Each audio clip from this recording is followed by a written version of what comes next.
In particular, thinking about the Booker T. Washington W.E.B. Du Bois debate is important. It's important for a number of reasons. It's really a huge debate, huge discussion. Some say maybe the debate of the 20th century for African American history. And in some ways, it's still kind of with us. In some ways, it's still kind of with us. We'll see how that may or may not be the case. Again, I want to do it using the chapter because the chapter tries to frame this Washington Du Bois debate in a number of important ways. You'll notice the title of the chapter is The Era of Self-Help. What does that mean? Well, basically exactly what it looks like, right? Helping oneself. So this sort of era of African Americans in particular trying to help themselves, trying to pull themselves up by their bootstraps. In some ways, in many ways, Washington helps define this era because that's exactly what he did for himself. That's exactly what he does for himself is kind of create himself out of very little. If you remember our discussion last time, so we can use this chapter as well as this outline to sort of go back through Mr. Washington's life. Remember, Booker T. Washington is born a slave. So he's born literally the property of somebody else. He lives the first 9 years of his life as the property of someone else, as not really a human being. But ultimately, by the time he writes his autobiography, Up from Slavery, he is the most famous, the most powerful African American leader in the country, probably the world. So how does that happen? How does that happen? It's a remarkable story in a lot of ways. And so I want to spend a little more time reviewing that, and then we'll see how he comes under some criticism, particularly by people like W.E.B. Du Bois. Firstly, this is a book called Three Negro Classics. It's actually 3 books in one. It contains Up from Slavery, Booker T. Washington's famous autobiography, which I'm going to read a couple lines here in a second. It also contains The Souls of Black Folk by W.E.B. Du Bois, recognized as one of the classics of American and African American literature and history. And the third book is called The Autobiography of an Ex-Colored Man. It's actually by a guy named James Weldon Johnson. Very important leader in the NAACP, composer, musician. Every time we sing, lift every voice and sing, and some of the Bowie State events, him and his brother write that song and compose music to it. So, this book is actually a pretty good bargain for about $7. You get 3 of these very important texts in African American history and literature. And I'll read something to you really quickly from Up from Slavery, just to kind of give you a sense. If you remember the handout was broken down into 3 parts. First part was a brief sort of biographical background on Washington and Du Bois. I want you to think about how their backgrounds might figure into their arguments, and how their backgrounds might figure into what they say. Right? All of us have a background, a past that influences us in one way or another, for better or for worse maybe, but it's somewhere in there, right, where we've come from, our experiences, and in many ways they might color how we see the world. That's going to be no different for these figures. We want to see how that may play into their programs. Then we want to analyze their programs and particularly analyze maybe the successes, the failures, or the criticisms of such programs. So remember, in the background part of Washington, it says he's born in 1856 or so, Franklin County, Virginia, born the son of a slave mother and white father, therefore experiences the first 8-9 years of his life as a slave. In Up from Slavery, his autobiography that he writes in 1901, he starts off, it's really the story of his life.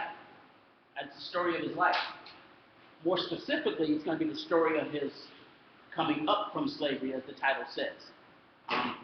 You could argue that this book, even though it's written in 1901, 36 years after slavery is over, is very much a slave narrative, very much like a slave narrative. He talks about his early life, but I want you to think about who's the audience for this book and what's the purpose of it. Why write about your life anyway? Right? He has a very specific purpose for writing about his life and Up from Slavery, and particularly talking about his background. So the very first line, chapter 1, is called A Slave Among Slaves. He says, I was born a slave on a plantation in Franklin County, Virginia. I am not quite sure of the exact place or exact date of my birth. Even in that first line, you can imagine how the audience might receive this. Right? Even in the first line. Yeah, I was born somewhere in this county in Virginia. I'm not quite sure of the exact place or exact date. You don't know his birthday. So when you think about this individual, this leader, literally remaking himself, he doesn't even know when his real birthday was. Right? So it literally is a remaking of himself. Remember, he's going to be the most famous African American figure by the time this book comes out. He's going to have dinner with the president a couple years after this book comes out. First African American to do that. So this is a success story. It's a very American story about pulling yourself up by your bootstraps. He's not born into wealth. He's not born into money. Nobody gave him, a silver spoon or however you want to describe that. He's going to work for it. So that's the first line. I'm not sure where I was born. I'm not quite sure the exact place or exact date of my birth, but at any rate, I suspect I must have been born somewhere and at some time. So also in that first line, he's kind of humorous with it. Like, I guess I was born somewhere, right? I'm here. Right? Think about this. This is a former slave writing.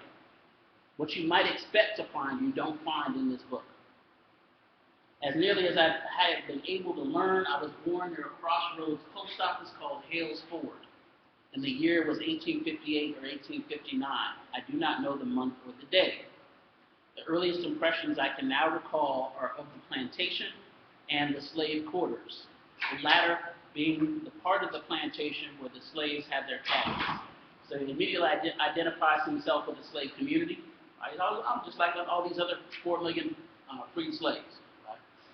My life had its beginning in the midst of the most miserable and desolate and discouraging surroundings. This was so, however, not because my owners were especially cruel, for they were not, as compared with many others.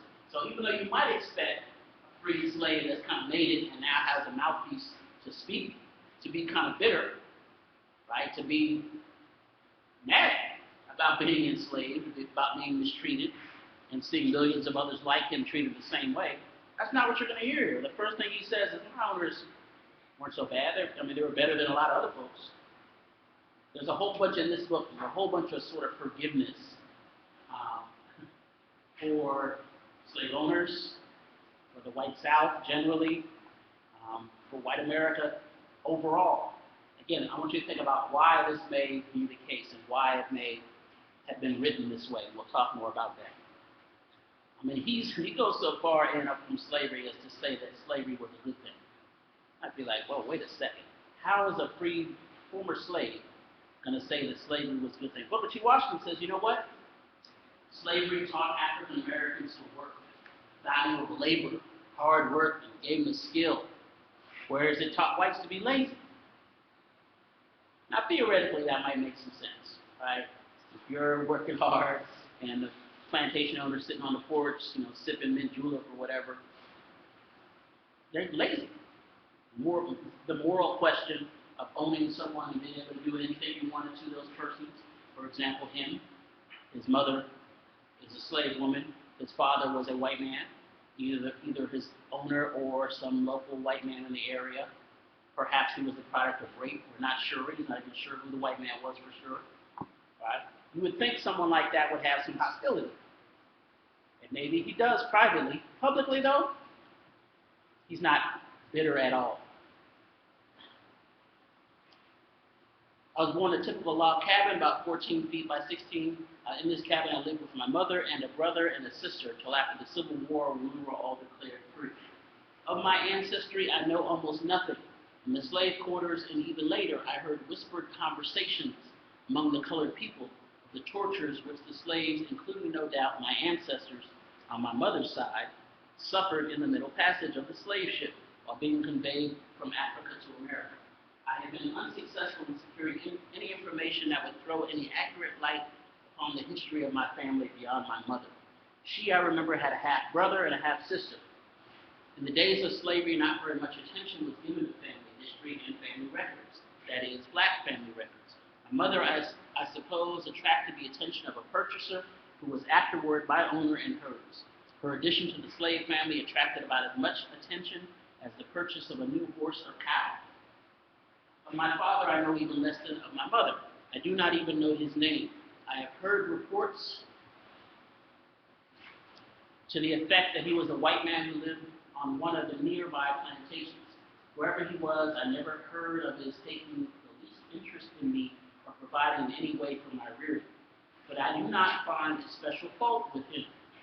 He was simply another unfortunate victim of the institution which the nation unhappily had engrafted upon it at that time. So he says, my dad may have been some neighborhood white man, but I'm not really mad at him. I mean, he's another victim of slavery. Again, think about this sort of message of forgiveness, of a lack of bitterness, and how it's going to play particularly in this book. This is going to be essential to understanding Booker T. Washington's program and his plan. And maybe it's going to also be a source of a lot of the criticism of him later on. In this text, he does a lot of things which may rub people the wrong way. He essentially blames African Americans in many cases for their own difficulties. He says black people are trying to start at the top and not at the bottom. My Drake joke from last time. It says they need to work hard. Black people are lazy. Right? They're dirty. They're not going to be respected until they clean themselves up and brush their teeth and this and that. He does not place, at least publicly, any blame on sort of Jim Crow or white racism or even slavery. Again, think about how this may play up later on when we get into what I would say this book is not just an autobiography, but a political autobiography.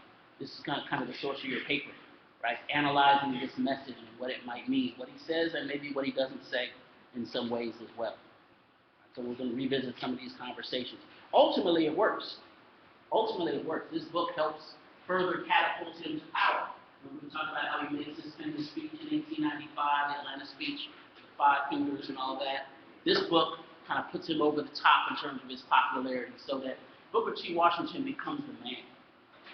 He is the most famous and the most powerful. People are writing him checks because they love his program. We want to talk about why this is the case. He's also beloved within the African American community. And maybe we can understand why he's so popular. Again, I'm going to ask you a question, give you an example and ask you a question. This book, Up Through Slavery, is widely praised in the African American community, but also in the mainstream white community. White mothers in New England and throughout the nation would read parts of this book every night to their white children. Why? Why do you think that white mothers in Boston, New York, far removed from the South of Virginia, far removed from slavery, from being African American, why do you think they would read this to their children? What do they get from it? What do you think? I think that could be part of it. It could be seen as an apology for slavery. It wasn't that bad with this guy. He was a slave. This thing wasn't that bad. Maybe it's a way of kind of assuaging guilt, right? Especially for white Southerners, but maybe even for white Northerners as well. That's one reason maybe it becomes a bestseller. Why else? Why else might a white mother read this to her young white children?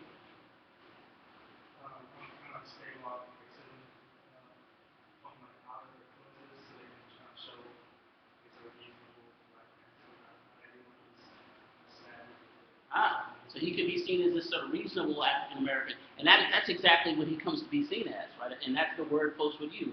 He has a very reasonable plan, which is why so many Northerners, wealthy white industrialists, are writing big money for Tuskegee. Right? Somebody that had never been to the South writes some checks, $100,000, and you earn $600,000. Says here, do what you need to do. I have this much faith in you, in your plan, in your program. You seem reasonable. You're not angry. You're not bitter. You have the plan. So that it does paint him as this reason. This is part of why I say it's a political autobiography. He intended it to put him in that position, and it does. So that he can then execute his plan, his solution to the race problem. Why else? Again, why else might a white mother that never met this guy feel drawn to read this to their children? How might it benefit the children? They're not going to be slaves, right? On some levels, it doesn't seem to make sense, but you guys are making perfect sense of it. Why else? That's a good point. My parents often wanted to look what this guy went through, right? You should be thankful for your circumstances. Say you're a working class white family. You don't have a lot, right? But look what this guy did. He was born a slave. He was literally born inhuman, with nothing. Not even a last name. What's your excuse, little boy? All right? Bless you. In many ways, this could be the perfect kind of American lesson. Look, he pulled himself up by his bootstrap. Why can't you? Right? And he's not even mad about it. He's not dwelling on the past. Booker T. Washington starts off as just Booker. He doesn't know who his father is. We talked about that law of matrilineal descent, where you get your name from. He didn't even have a name. He starts school, they just called him Booker. He talks about it in this book how at one point they say, who are you? He says, Booker. They're like, what's your last name? He's like, he has a stepfather later on. His stepfather's name is Washington Taliaferro. And so, being a little kid, the way he thought it worked was, well, my name's Booker. I'll call myself Booker Taliaferro Washington. And he names himself after his stepfather. Not his biological father, but he's, again, literally creating himself out of nothing. So again, later on, while Washington is talking about just work hard, right? Learn to work with your hands, pull yourself up, don't be bitter towards racism, don't trip off that, right? Focus, get your money right. These lessons make perfect sense because that's how he makes it.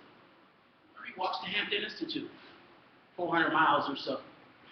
He gets educated. How does he get into the school? He cleans the room. So it makes perfect sense that he might advocate the same things for African Americans at this point. It might make perfect sense on that level. Keep that in mind. This is self-help. This is the very definition of self-help. We'll broaden this out a little bit and we'll come back to this debate. So again, self-help again. Help yourself. Don't expect someone outside to help you. Right?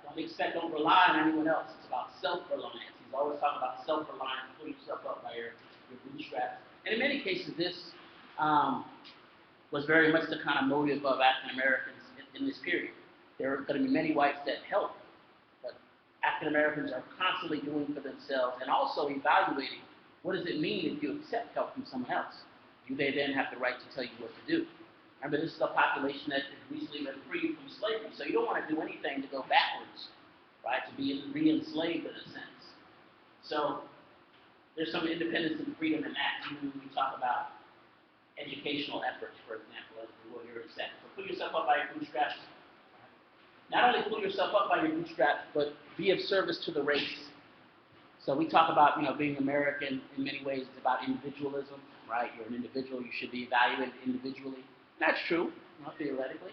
Yet we've also talked about how you're connected to a larger imagined community, sometimes whether you want to be around or not. Maybe you never committed a crime in your life, right? But you're walking down a dark street, D.C., this Friday night, and maybe a police officer rolls up next to you. Maybe you get a little nervous. Why? You're not a criminal. Or maybe, you know that they don't know you. Maybe they look at you a certain way, perhaps. That has happened. So in some respects, you also want to think about yourself as connected, or have to think about yourself as connected to a larger community. So they say, look, when you improve yourself, when you pull yourself up by your bootstraps, Washington would say, not only are you helping yourself feed your family, but you're helping the entire race. Right? Because if you're a well put together black man, clean, dressed nice, speak well, others say, oh, that's a good example right there. He doesn't fit this stereotype. Right? Whereas if you're not, this is how they look at the entire community. Right? This is how the entire community was viewed at that time. So performing as an individual has a larger significance for the entire community.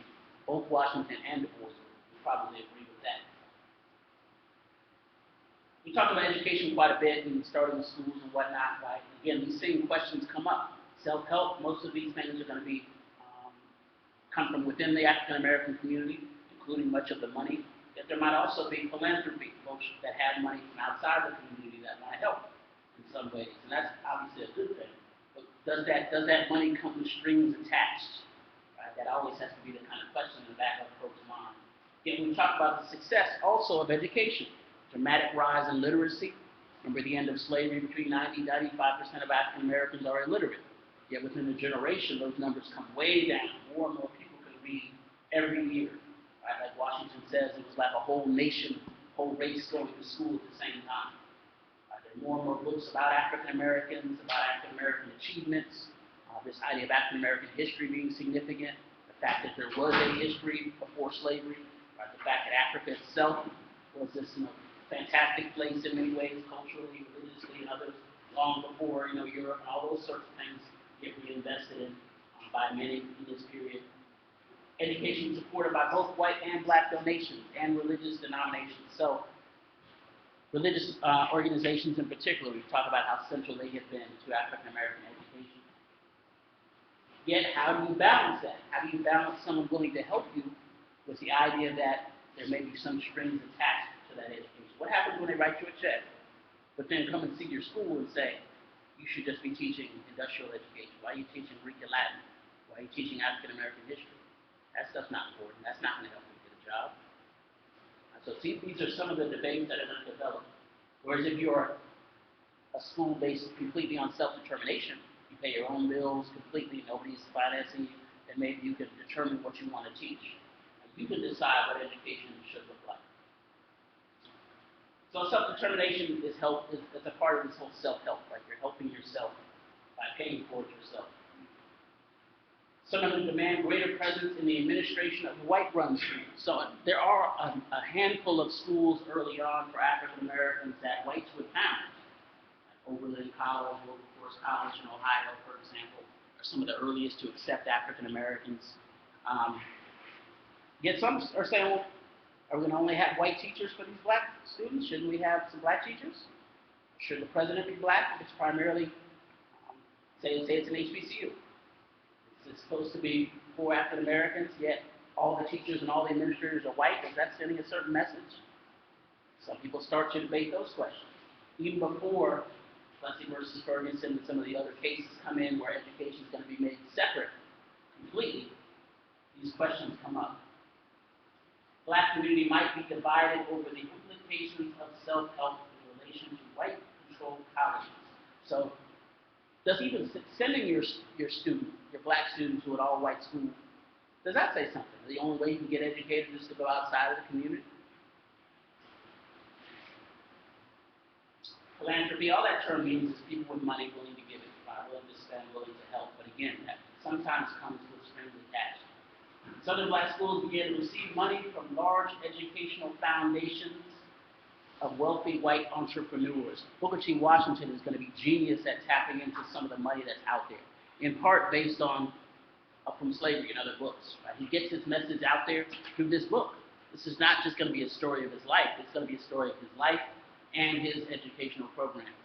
Many people are going to write him checks based on reading this book. It has a huge impact nationally and even internationally, as we'll see in the next week or so.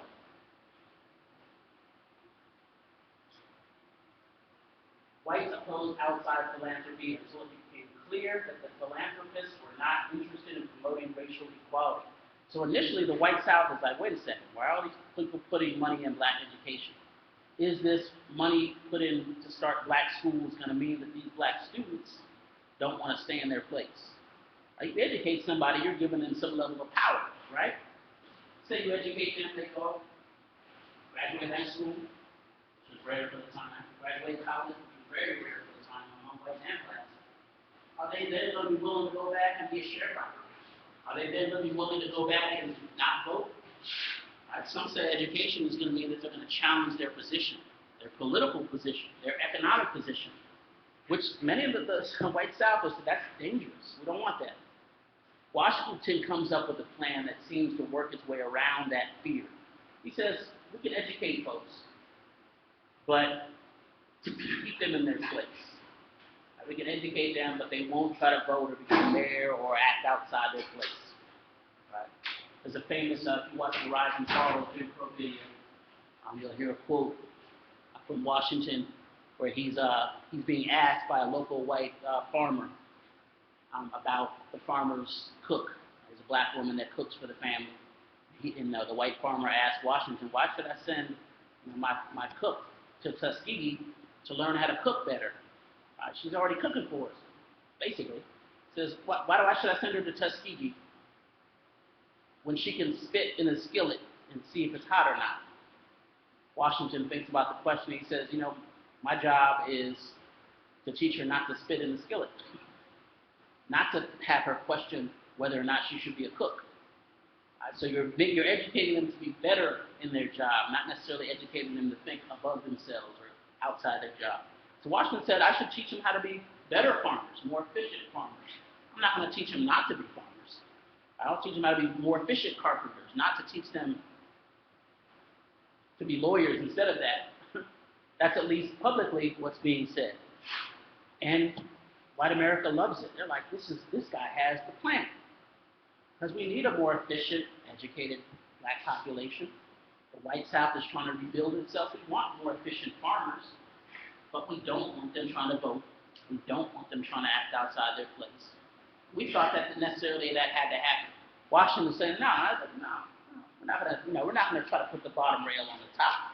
We're just going to keep them in this position. They're not going to worry about politics and such. At least publicly, that's what Washington's going to put out there. We'll complicate that in a bit. This picture kind of shows you in some ways how successful Washington's plan is. This is Booker T. Washington III over here. The little guy next to him is a very big man economically, Andrew Carnegie, Pittsburgh steel magnate, right? Wealthiest man in the country at one point. Him and Washington were very tight. Very tight. Carnegie loves Booker T. Washington and his program. Why? I think there's some interesting connections between the two. One's up in Pennsylvania, one's down in Virginia. One's white, one's black. What reason would Carnegie be interested in him? This industrial training is part of it, perhaps. Carnegie was very familiar with Booker T. Washington's life story. And in some ways, there might be some parallels. Carnegie was a poor immigrant here. He comes here with nothing, builds himself up, by his bootstraps, and becomes one of the wealthiest people in the world at that point. Perhaps he saw something similar in Washington. The whole industrial training, working with your hands, is probably something Carnegie was drawn to.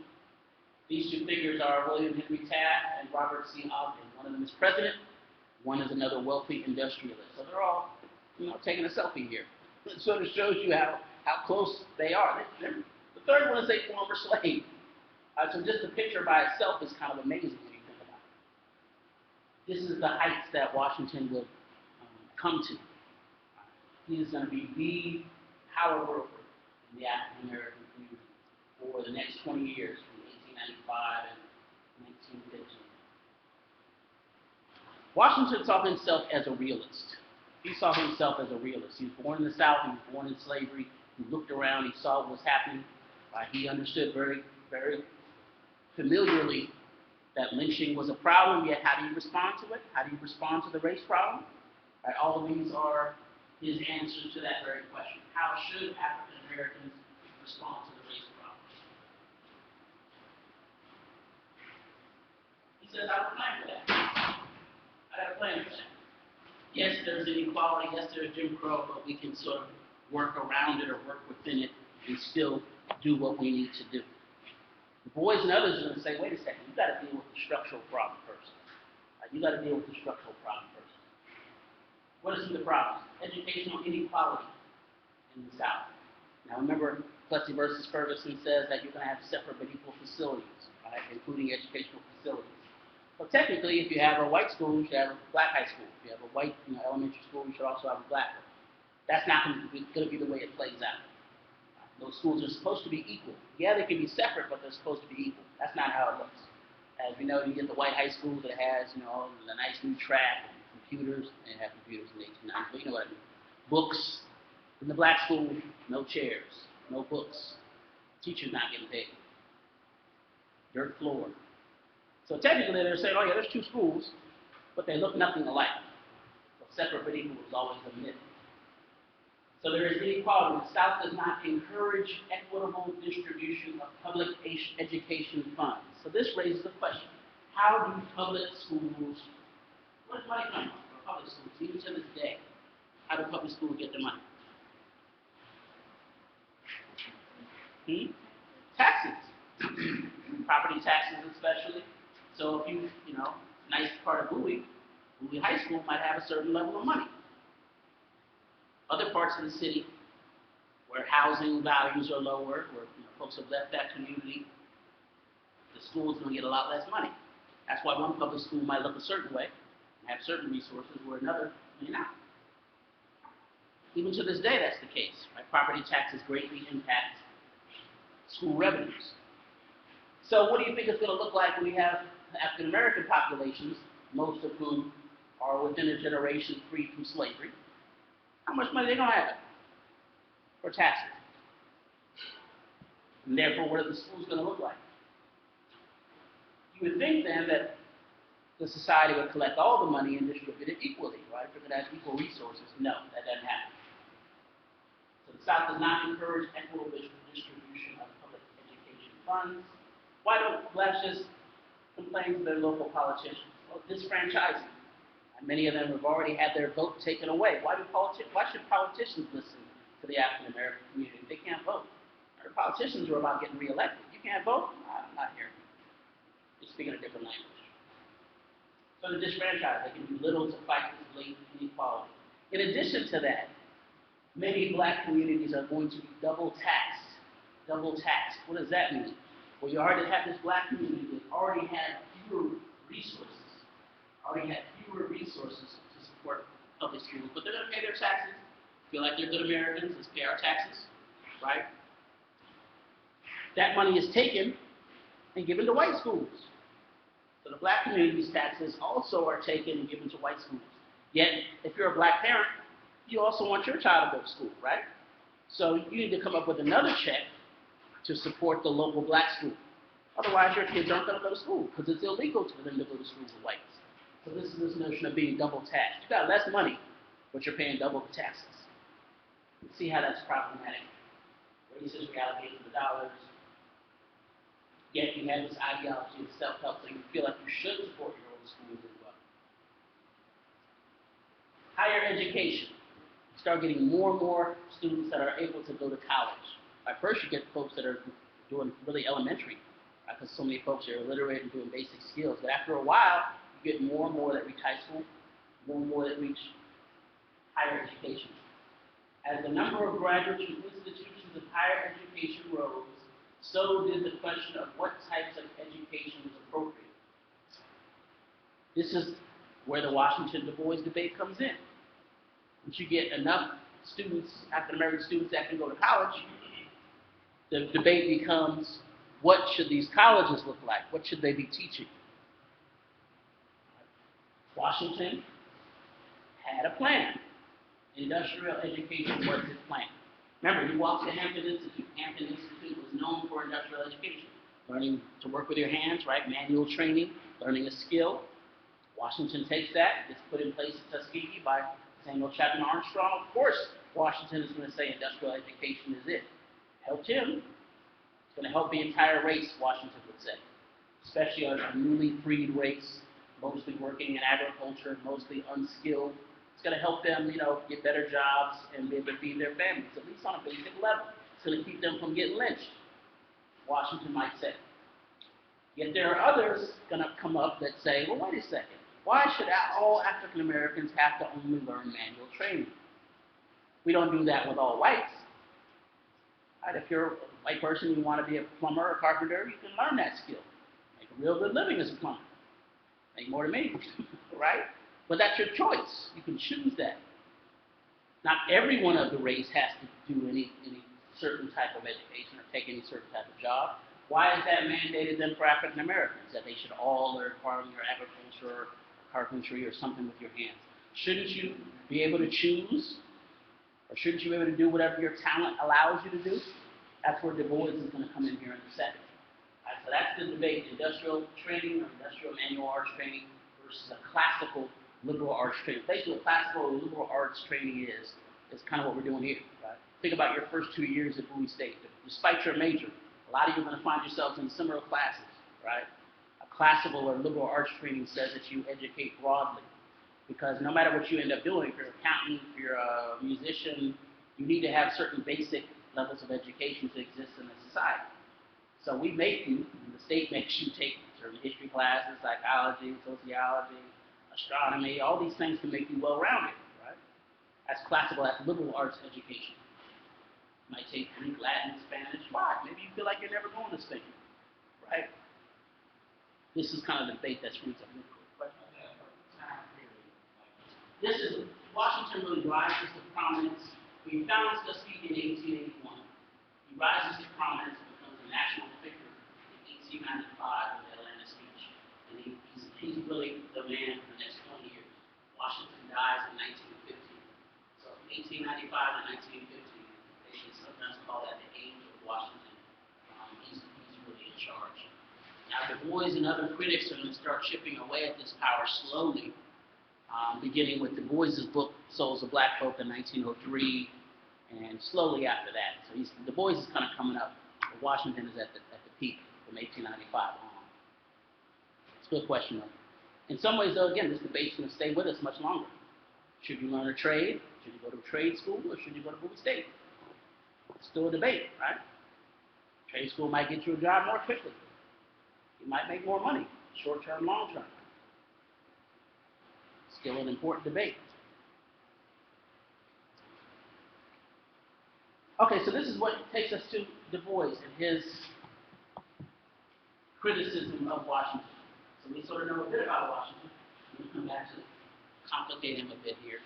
I want you to be thinking about what you think about this debate and what you think about Washington's program.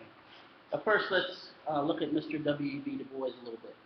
Du Bois is this hugely important figure in African American history and culture. He lived 95 years.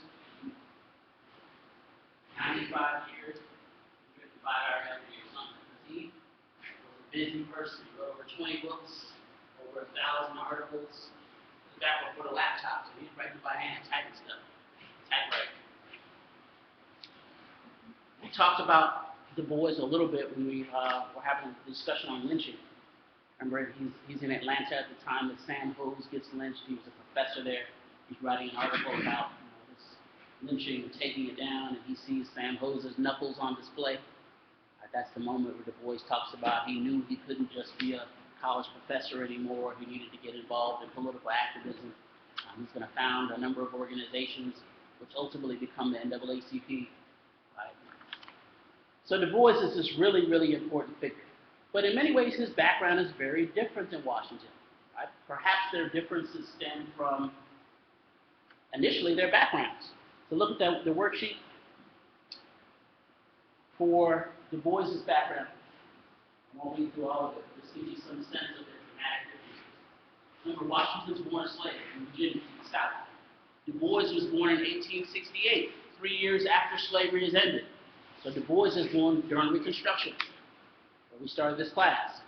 He's born in the North, so he never experienced slavery. Du Bois ultimately is going to be one of the best educated Americans of any color. Best educated Americans of any color. He gets educated first up in Great Barrington, Massachusetts, where he lived. He wants to go to Harvard. He can't do so because he's black. So he goes to Fisk University in Tennessee, historically black college. Fisk is known as being a little different, though, than some of the other schools, like Fisk and Howard, as we saw in one of the earlier slides, were known for sort of classical education for African Americans as opposed to Hampton or Tuskegee that were more known for industrial education. So he goes to Fisk, and this is Du Bois' really first opportunity to see the South surrounded by black people. Great Barrington was mostly whites. He's the only one in schools, for example. Graduates from Fisk and ultimately does go to Harvard. W.E.B. Du Bois was the first to get his PhD in history at Harvard. Studies in Germany for a couple of years. He spoke German, some other languages. Studies there for a minute. One of the best educated people of any color at this time period. Du Bois comes back to the U.S. He writes one of the first books on American sociology called The Philadelphia Negro. It's a study of black people in Philly. In 1899 it came out. He's seen as one of the fathers of American sociology. He's seen as one of the fathers of Pan-Africanism, which we'll talk a bit more about in the coming weeks. Founder of the NAACP, does all this stuff. College professor. But it's interesting because Du Bois is known as being kind of middle class or elitist, upper class. And in many ways, that was his persona. You see pictures of him. He always had a dark suit on, a top hat, and a cane. Right. But Du Bois was broke most of his life. There are all these letters between Du Bois' wife, writing him like, "Hey, we can't, you got any money? We can't pay the bills." It's really interesting to think about their public persona. On one hand, you had Du Bois, nice suit, hat, top hat, looked like he had a whole bunch of money. Whereas he didn't. Washington looks like the common man, right, up from slavery. He had all kinds of money, or access to it. Right? So it's interesting to think about these parallels. Du Bois' program maybe in some ways then reflects his own background. Right? Du Bois said, look, I have no problem with industrial education as an idea. Du Bois was not against working with your hands. He knew that most African Americans at that moment, that would be their means of survival, be the best way to get a job. But Du Bois had a major problem with this idea of limiting all African Americans to industrial education. He thought it was racist, basically. How are you going to limit a whole race to working with their hands because they're black? He says you don't do that to whites. Why should you do it with blacks? Du Bois had the theory. He didn't coin this term, but he sort of popularized this term. Theory of the talented tenth. Talented tenth. Basically, what the talented tenth idea was, he said that about 10% of any group, approximately, 10% of any group is talented enough in certain ways to be educated classically, get a liberal education, and to become the leaders of that group. So he said, among black people, there's at least 10% of us that shouldn't have to be farmers if they don't want to. They can be lawyers, doctors, just like any other group. And if we only educate them in industrial education, we'll never get this group of leaders created. You're essentially smothering them. So just like whites, if you're talented and you can go to college and you have an aptitude for engineering, you should choose that. Because black people should be able to choose that. And in fact, he thought the talented tenth in the black population might be even more important, because that group was going to form a leadership group and then ultimately lift the entire community with them. That was his plan, that this 10% would get classically educated and will remain connected to the larger community and pull them up. Now later on, about 25 years later, Du Bois writes an article and says this talented tenth has failed the black community. He says, yeah, we got a talented tenth created on a black people class. But they distanced themselves. They forgot about the rest of the community. Right? They were supposed to pull everyone else up. They just helped themselves. So he's very disappointed in the talented tenth later on. But this is initially his plan, this talented tenth idea. And this is what he's going to become known for in terms of his education. So this is what the talented tenth means. In the Black Order, there's a short article, I think 2 pages, maybe 2.5 pages, by Henry Morehouse of Morehouse College, talking about the talented tenth. He's one of the figures that coins the term, which the boys would kind of pick up and run with, this notion of the talented tenth. Further explanation of that idea, but that's basically what it is. It's a percentage. About 10% of the population we thought is talented enough to achieve some other things.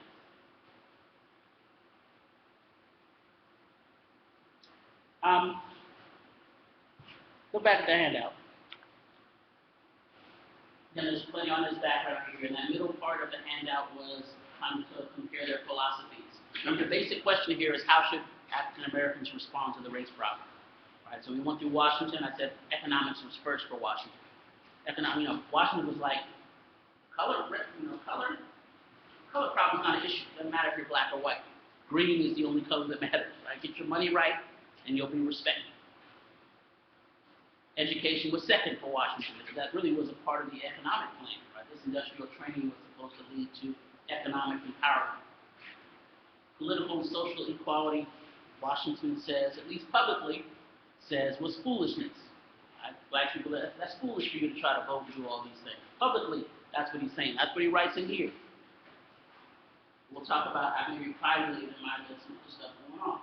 For Du Bois, on the other hand, most important is politics. How do you solve the race problem? We have to exert and struggle for full citizenship rights. You have to struggle for your right to vote. You have to struggle for your right to go to court and all the rights of citizens. Right, that's what he would say.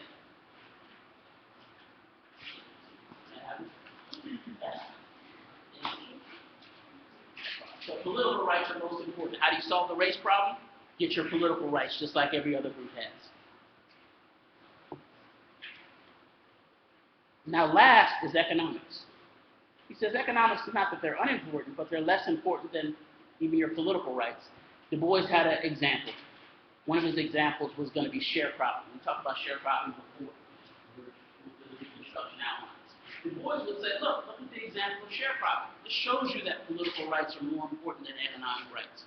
Because remember with the sharecropping example we talked about, you had these black families, they work all year, right?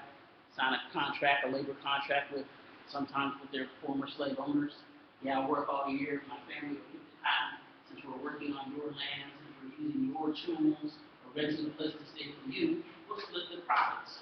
Right? Remember, they work all year, harvest comes, they do the harvest, and then when it's time to get paid out, plantation owners are like, nope, I'm not paying you. All right. We had a deal, we had a contract, I'm going to sue you. Well, many of the black codes said you can't sue a white person in court if you're African American. Du Bois says, look, you can't even defend your economic rights if you don't have political rights. So how important is a dollar if it can be taken away from you? That was Du Bois's view. Education for Du Bois, I put that in the middle because, again, it's a certain type of education, liberal, classical education.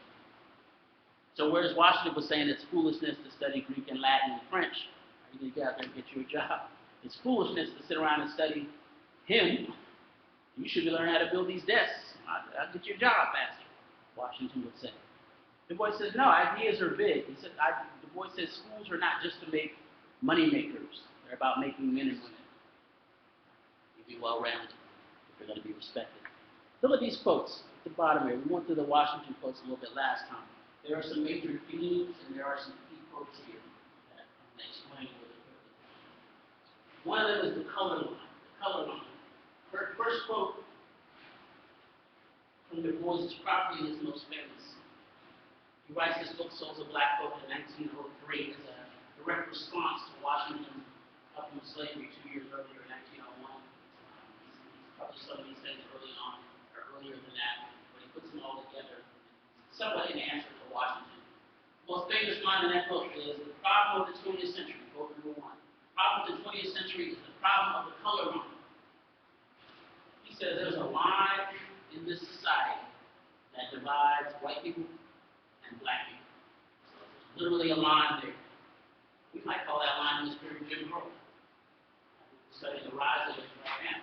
Ultimately, that line is supported by laws, by traditions, by the Klan, lynching, all these sorts of things that place this line there. There's a division between black and white. Du Bois says this is the problem of the whole century. That's interesting. Du Bois was born in 1868, like I said, lived 95 years. He does not die until 1963. 1963. Remember American history, or African American history.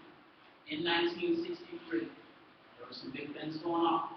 The civil rights movement going on, largely along many of the lines that have been really dry. Actually, on the morning of the March on Washington, where Martin Luther King makes his famous speech, I have a dream and all that, they get word that Du Bois has died that night. Among the silence at the March on Washington, where Du Bois was passed. Many saw him as kind of the architect of the modern civil rights movement, because he had been arguing these things 60 years earlier. So it's interesting to think about the connection between someone like Du Bois and Martin Luther King. That you have to struggle. Remember, King was struggling against segregation, struggling for voting rights, all these certain things. Some saw a direct connection between the two. So he outlines it here, 1903. The problem of the 20th century is the problem of the color line.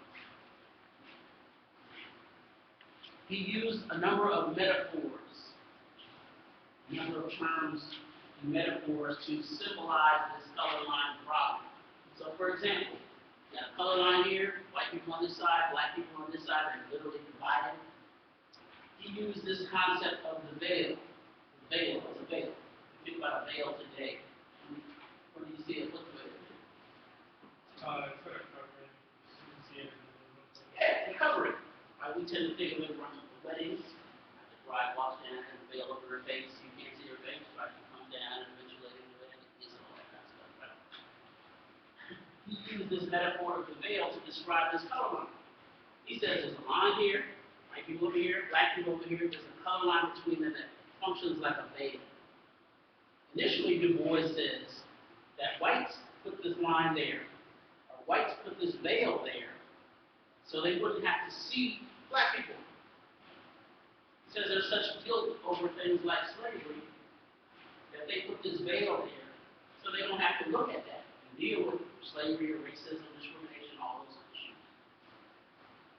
But what's happened is that the two groups don't know each other. They're not connected. At this point in his life, Du Bois is of the opinion that there is racism because of ignorance. People don't know each other. They're not connected. Whites can't see blacks. They put this veil on them. Later on in his life, he's going to say maybe there's some other issues. Right? Maybe it's not just ignorance. Maybe it's just not people knowing each other. But at this point, since they're divided, this veil means you can't see them. You can't really interact with them. You don't really get to know them. At this point, he thinks that we can just break down this line. People get to know each other, talk. Where they see nothing, you're struggling just like me. Like, hey, your skin color is different, but everything else about us is pretty similar. We can work through this. And it really was this color line that keeps people apart. This veil. So you see veil used over and over again in this book. That's what he's talking about, color line. But he says some really interesting things also about that veil. So you got a veil here, color line, white, black. He says that behind this veil, in the black community, there's some interesting stuff going on. Let's see if you agree with some of his assertions. Some interesting stuff going on behind the veil. He says, yeah, whites don't really see blacks. They don't really know blacks because they put this veil there. But he says African Americans have started to use this veil to hide themselves from whites. He says blacks don't always show their true face. They wear a mask. They show whites what they want to show them, but they don't show them everything. So they may behave a certain way in public, but behind closed doors, it may be a whole other issue. For example, you're a black butler, right? You got to work in a white family, or you're a black domestic woman that works around white children. Oh, I love these children so much. White family leaves and hates you. You have a certain animosity, a certain anger. You behave in a way that maybe if it was public, it wouldn't happen. The butler comes in, oh, yes, sir, how you doing today? Oh, wonderful, wonderful. As soon as you leave, I hate that. Right? Oh, hey, sir, you know, Dave Chappelle and Chris Rock while he's done these skits, right? Talk about the way you might behave publicly and the way you might behave quite different behind the scenes or behind the veil. So this veil, Du Bois and others say, has become a kind of counter veil. Right? You decide what you want to show white America and what you want to keep to yourself. That's maybe your way of keeping your own humanity. When you behave a certain way around your family and friends, or publicly, you might switch it up. Because black people have had to learn how to do that in order to survive.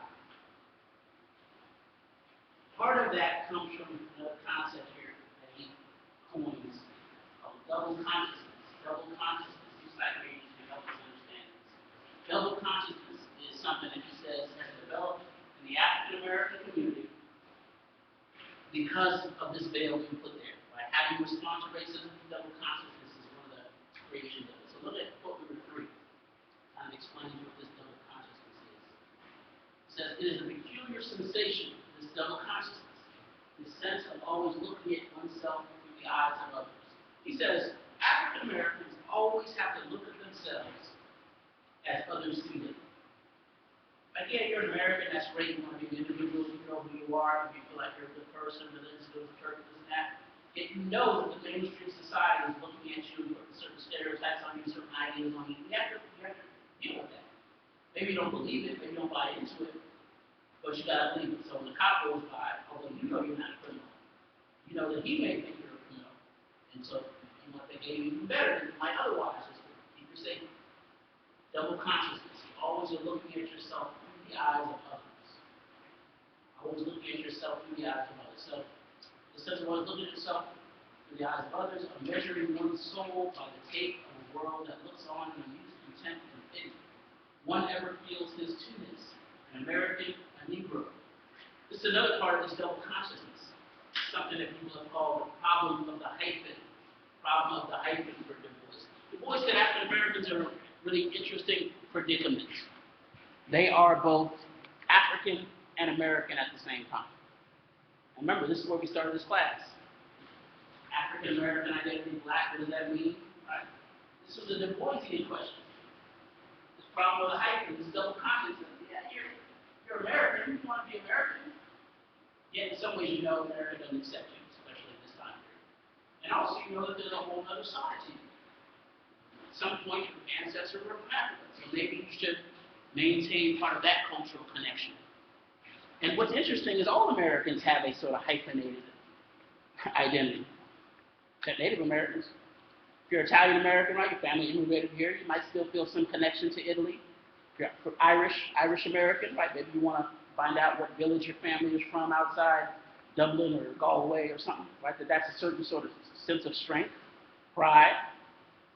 Just because African Americans, for the most part, were taken from that area and didn't know exactly where they were from, they knew they were from the continent somewhere, they could still maintain some connections with that, the boys would say. So basically, it's like a tug of war between being American and being African American at the same time. And so that's what he's describing here. He says that's a key part of their identity. American and Negro, two souls, two thoughts, two unreconciled strivings, right? That's that tug of war. Two warring ideals in one dark body, whose godly strength alone keeps it from being torn asunder. He says it's a certain strength. He said that can make you crazy too, though. Are you walking around all day thinking about how others view you? That can make you nuts. That can make you hostile. So it's interesting to think about this notion of double consciousness. What do you guys think about this? Is he onto something there? Let me ask it this way. You're in class right now, right? And some of you are getting ready to graduate, you've got an internship lined up, maybe you got a job prospect lined up, your phone rings. And although this class is of the utmost importance to you, you look down at your phone and realize, what's that job? So tell me today about that. You might excuse yourself. Despite the fact that this discussion is so riveting, you might say, did I get my money right? Step outside, answer the phone. How do you sound? How do you sound? Let's compare your voice when you step out the room Tuesday morning, time is 12 o'clock, versus last Friday when you're hanging out with your friends. You know, kicking it down the U Street, drinking fruit punch, eating chicken wings, relaxing. How did your voice sound then? Compared to how it sounds when the glory calls. How do you sound when the God calls? How do you sound? More proper. You might clean it up more proper. Make sure you can understand clearly, slow down. Why? Still the same person, right? Yes, like you said,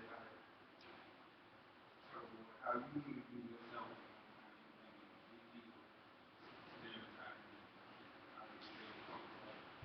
It's good because you know you're the same person, but they don't know you, right? So you have to present a certain public. Look, I got to answer the phone. Maybe you're going to be answering the phone to do business. Maybe you're going to do customer service. They have to understand that you can interact with a wide variety of people. Maybe you clean up your language a little bit. Maybe you don't. Maybe it's the same way you talk to her. Maybe I'm wrong. You look up the same way Friday night that you might talk to you look at her.